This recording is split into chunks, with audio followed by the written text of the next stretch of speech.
Welcome back to the Warcraft News. You know what? It would not be a proper alpha cycle without serious controversy, and this time it's actually even more than the Addon wars.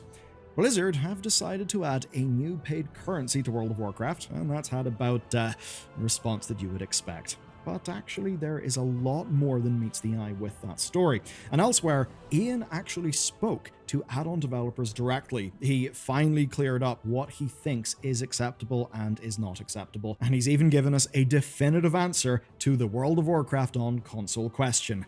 And even threw a little bit of shade at you guys. Right, Hearthsteel. What is it? Well, it's WoW's new virtual currency. What is it for? It's for housing items, and housing items only. What kind of items, we don't exactly know yet. But here's why everyone's alarm bell is going off.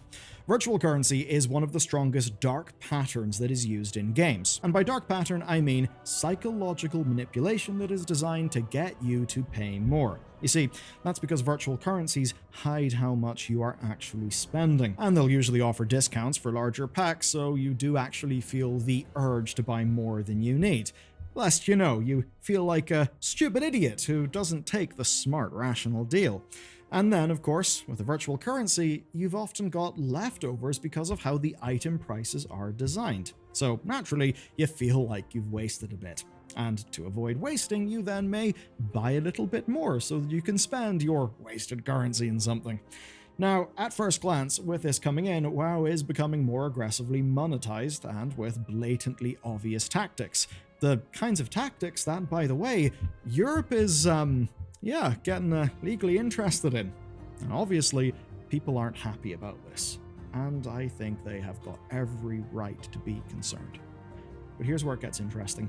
Blizzard are actually adamant that they've got good reasons for using it. In their blog post, they promise that they are different. For example, they say the ratio of Hearthsteel to real money is fixed and easy to understand. They say that the item costs are going to be player-friendly to minimize leftovers, and they also say that housing items will always be available on their own. Basically, so you won't be forced into buying a bundle just to get the one thing that you actually want. And they also say that the store will not sell anything that is core to your race or core to your class, in terms of, its identity, its vibe, or anything that is already existing in Azeroth. Which all does, I guess, sound better. But there is a rather massive elephant in the room, and it's actually one that they addressed as well. And that's that they already have a virtual currency. It's called Battle.net Balance. So why add Hearthsteel? Well, Battle.net Balance is tied to real money. I mean, whenever you look at your BNet balance, it's not in weird mystery box, it's in your currency. And that actually adds loads of legal stipulations. And according to Blizzard, it makes buying housing items a, quote, inefficient, inconvenient, and often tedious process. And on that, they're not exactly lying. Sure, I'll give them that, because right now, buying items with Battle.net Balance uses the same process as buying something with real money, where you've got to go through the whole store checkout for every individual chair or lamp that you want, which is a pain in the ass for us, but it would also change things for Blizzard as well. You see, selling individual items for tiny prices just would not work. And it wouldn't work because of payment processing fees. Often those do have a percentage of transaction element, but they also will have a minimum fixed price. So basically they would rather have the bit that involves payment processing be one purchase instead of lots of little ones. And the upshot of that is that they would have to treat the housing items like the current store, where it would be more about big expensive bundles. And yes, that would suck for housing. So, they say that with Hearthsteel, decorating your house is going to be an easier thing, like the trading post or vendors in-game, and it would genuinely be a better user experience. And I guess I do agree that, clicking the buttons would be easier. There'd be less paper cuts. Now obviously, there being less paper cuts is probably good for using that system, but it also is good for Blizzard earning more money, and also it's something that a lot of people just, basically do not want in any way. So, should we still be frustrated about Hearthsteel? Well, without it, I think it is true that the user experience would kind of suck. That's for some regulatory reasons, like whenever you're a one-to-one real currency thing, and also just how the store currently works, and some of the financial stuff, right, with the payment processing fees. Now, some of that is just Blizzard's problem, and I've certainly got less sympathy for them than, say, someone in a local shop who would rather you pay cash because they don't want to be eaten alive by payment processing fees. But, you know, there is bad in this, because adding it gives Blizzard the power to abuse it. It is a dark pattern. Even if implemented carefully, it will make people spend more money, which is, you know, quite obviously like their end goal. It's just that the more that spending is obfuscated from real money, and the more, you know, other little bad patterns come in, well, the worse it is psychologically, and it begins to feel like it's combative with the audience, like it's Blizzard trying to, you know, weaponize your psychology to get more money, which certainly is a lot less straightforward than just, hello, we have a video game, it's $15 a month. Nice and simple, everyone's incentives are aligned. Whereas in a situation like this, perhaps our incentives are not aligned. Perhaps Blizzard now has a lever that they can pull harder and harder and harder as time goes on. The question is, will they have the restraint to, yes, do this system which we don't like, but do it in a way that is not typical of the worst of gaming? The question may also be, even if Blizzard did have the restraint, would the incentives under which they exist mean that the restraint wouldn't matter, because they'll be forced into doing things? There's another question with this, though, which is basically, is this a bit of a rug pull? On that front, I have to say no, this is not a rug pull. They did say that housing would have a paid store element. This is something that we have pretty much always known about.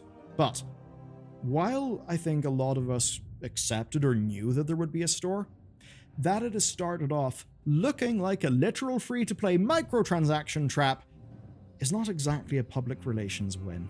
So Hearthsteel is a double-edged sword. Yes, it does solve some real-world problems, but it does that at a cost. Now, there has been a saving grace here, and that is that Blizzard has been transparent with us. That's the right thing to do, and the reason why being transparent is good is because it actually gives us ammo that we can use against them if they go against what they've said, if they step too far into the more manipulative side of things. Because then that would turn the story away from, oh, grumbly players are grumbling, to, we said we would not do something, then we did it and people have noticed, which I think is a far more compelling narrative for actually effectuating change, should the worst come to pass. And in terms of metrics, Blizzard said that the ratio of mounts available in World of Warcraft to mounts that are on the store should be a good, kind of like, a good number, a good thing to think about when we try to consider how many Hearthsteel paid items there will be versus just regular housing items. Now, what I would say is, Blizzard,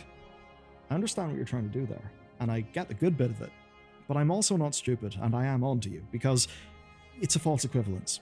If you take a look at the store mounts, I think you do see that quite often those store mounts are a cut above the average quality of mount that you would get in the game. And that means that in their blog post, Blizzard have committed to roughly a ratio of paid to non-paid, but they have not committed to quality parity.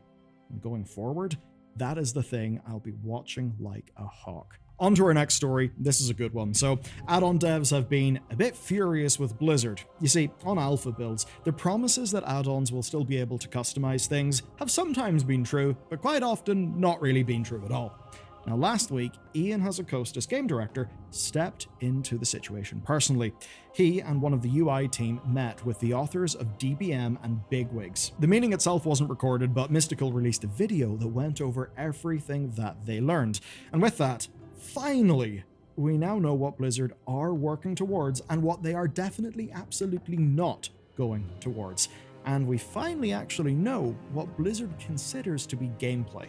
So, let's get to what we've actually learned. First, it seems that Blizzard really are trying, at least from their own perspective, which, you know, may or may not mesh with yours. But anyway, we have seen that every alpha build has made new concessions, but they are taking small steps. But as we've seen those concessions, we've also seen the small steps they're taking to avoid add-ons becoming necessary again.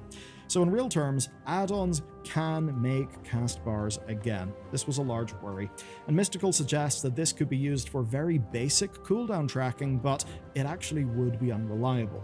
We also know that secondary resources will be made trackable. That's things like stagger and your arcane charges. Now for healers, they're looking at opening up more unit frame options, things like absorbs and predicted heals, so that they can also be customized. Over on the raid warning front, Blizzard knows they've not hit the mark, and over the next while, they're looking to add their own RP timers and wipe reports. They'll also do things like show cast counts. That's really important for things like tracking whether it's been the third or the fourth raid wipe from a boss, and that's absolutely key for raid leaders and healers, who of course are going to be organizing all of the utility and the externals that can keep people alive. And for accessibility reasons, they are going to add a way for add-ons to trigger sounds on certain boss casts. They won't do it for debuffs though, just for spell casts. So overall, it's a notable improvement, and I'd say that by the end of the beta, we might have a lot of the previously add-on only features actually be there in the game. But that's actually not the most interesting part of this, because we've also learned what Blizzard are absolutely against. So here's that. Blizzard will not let add-ons emphasize spells beyond what the base game already does. And right now, that means no countdown timer for an incoming spell. And Ian actually clarified this later on Reddit. He said that they want the game to do all of the telegraphing itself, including their own audio cues. That means that they'll add a countdown into the base game if they think it's necessary for, a boss fight or something. But he's not going to let features like that be add-on only things that, of course, would then create a capability disparity between different people in the player base. Then there's renaming spells. So the devs asked for that feature and Blizzard actually said no. Essentially, they said that part of playing WoW is game knowledge, and they want you to learn what abilities actually do, instead of just reading frontal. Because of course something may be a frontal, but not all frontals are equal. And as much as I know that's going to be frustrating to some, I can totally see why game designers would like to have control over how their game telegraphs things like, ability names. But basically what ties all of those hard no things together is that if it's something the base UI cannot do, then add-ons will not be allowed to do that. So where do we stand in this? Well, we know what explicitly will not be allowed, and that's cleared up a lot of lingering doubt. And we know what Blizzard are working towards implementing, which is good, because there were a few things that did appear to be missing, and that was real concerning to people, especially to the healers. And crucially, we know they'll draw a hard line at anything that gives add-on users an advantage. Which, you know what? I would say is coming close to a perfect outcome. Because if something gives add-on users an advantage, then people will feel pressured to use add-ons.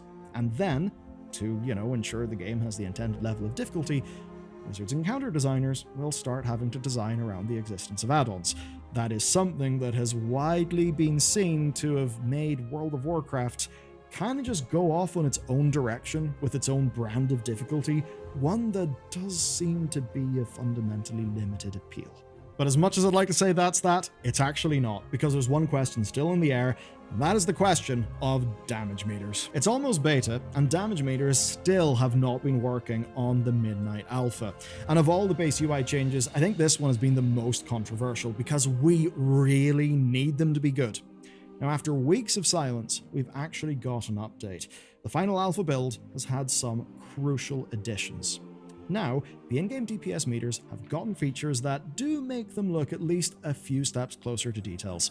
Before, all that we had on them was damage and healing for the current fight, but now we see UI options to track interrupts and dispels, and there is the familiar segment option. That's really good, and it means you'll be able to track interrupts over, say, a whole dungeon or just one boss within a dungeon. That's good, it's a major step forward, but sadly, it is just a fraction of what details can do. And the thing about details is it doesn't really give you any combat advantage when you're playing the game. It's just useful information to have.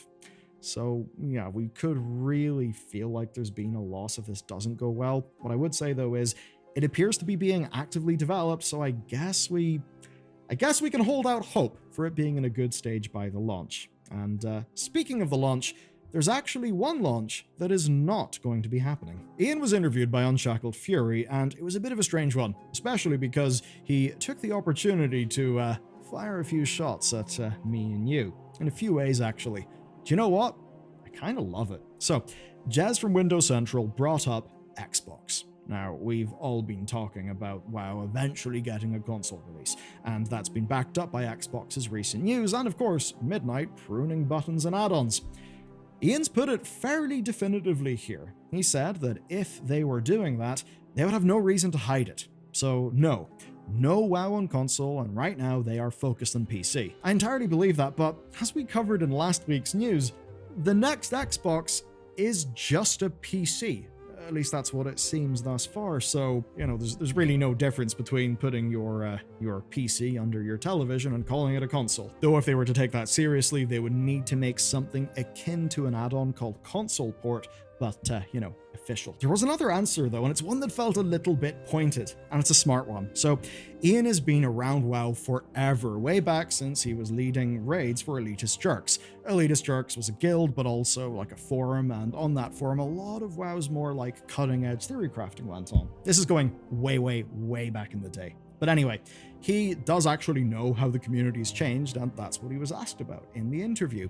And he said that when he talks to people like you or me about their experience of the game, something curious happens. And I suppose it's maybe more you than me. I hate saying that, but basically, it's because he says he kind of knows what videos people have been watching lately based on what they say. It's kind of my fault, and, everyone else who does vaguely the same thing as me. But, I say fault in a joking way. I think it's more just something about modern media dynamics. Now, to be clear, Ian was not mean about this. It's not like he said, oh, people are just parrots. They're stupid parrots just repeating stuff from stupid influencers. No, he did say that it's all still valid feedback. It's just that from his perspective, over time, community opinions have gotten less personal and more driven by what influencers say. And I think that makes a hell of a lot of sense. Because look, the way we consume media has completely changed. Way back in the day, I was listening to Warcraft radio, but the media ecosystem that exists around any game or any topic back then is nowhere near what it is today. And now we're able to extend our enjoyment of playing a game into consuming content about that game. And that is something that just did not exist back then in the way which it does now. And that does mean that, if there's things that you're feeling and you listen to a video, or I listen to a video, and the things in that video basically fit how you feel, then yeah, you'll be like, that was pointed out there. And that's what I think. And of course, that video will put attention onto the thing that you feel, and maybe give you words to express how you feel about that thing, which then will mean that from Ian's perspective, stuff from videos is being talked about. The bit that I will add into the conversation is, for the most part, I think that if people in videos are saying completely wacky bullshit and people don't agree with it, then yeah, probably won't catch on. But what it does highlight is the responsibility to get things right.